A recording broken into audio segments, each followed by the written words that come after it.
Every day in America, alarm clocks go off and are met with great resistance by the majority of teenagers. Is there an alternative to this routine?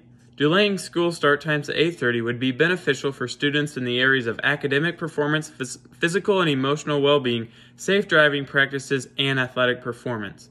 Delaying start times may cause school districts to face challenges regarding extracurricular activities and busing, but the positive outcomes outweigh these obstacles. Improving academic and athletic performance, physical and emotional stability, and student safety in relationship to sleep patterns has been shown to have significant findings. Why do most teens want to sleep in?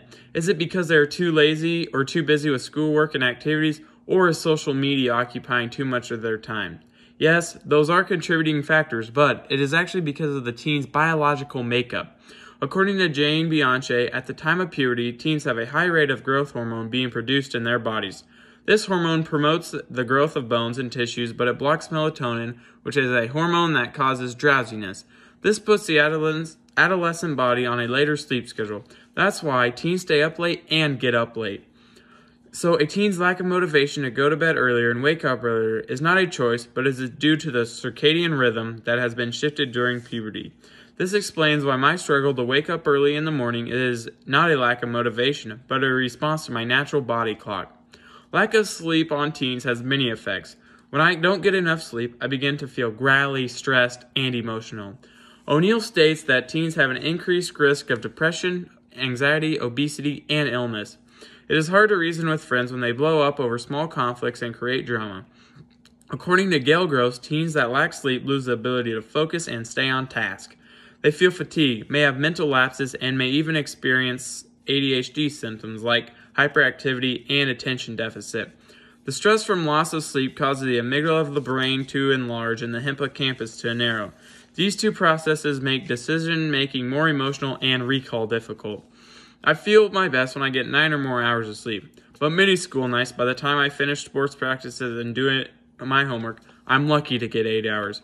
According to the CDC, nearly 70% of teens are not getting enough sleep. Teens are averaging only 7.1 hours of sleep a night. The research suggests that adolescents need between 8 and 10 hours of sleep. Even teens who are sleeping 8 hours a night are getting the minimum amount of sleep recommended. As Wendy Troxel states in her video, getting 8 hours of sleep is like getting a C on your report card.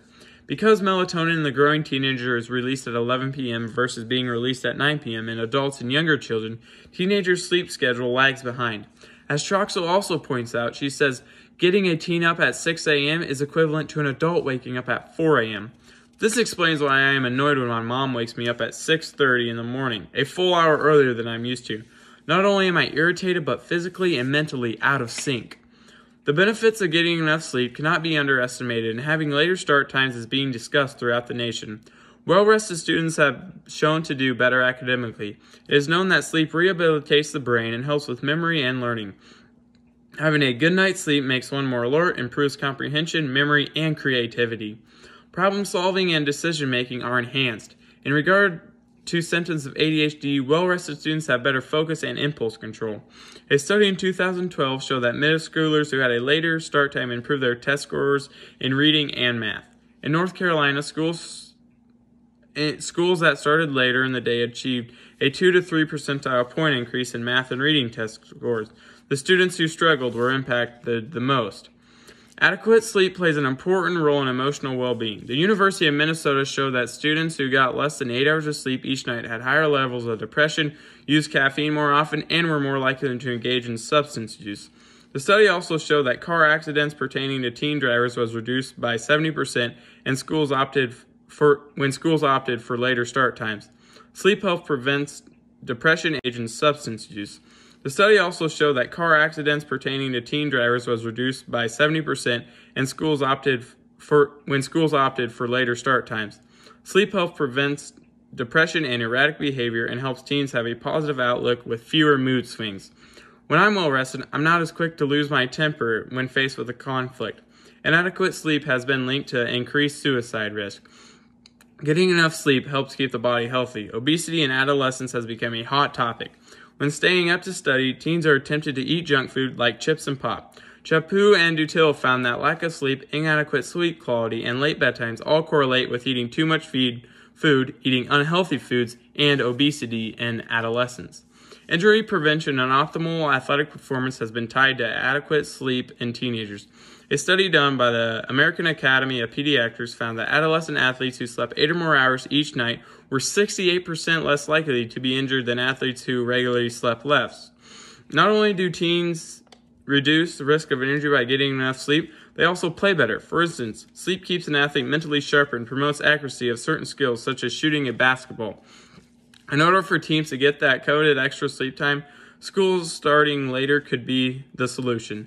This concept has been explored since the early 1900s, when research from the Clarkston found that teens are biologically wired to stay up late and sleep in late. Following this research, schools in Minnesota changed their start times to 8:30 a.m. or later. This resulted in most students getting an additional hour of sleep.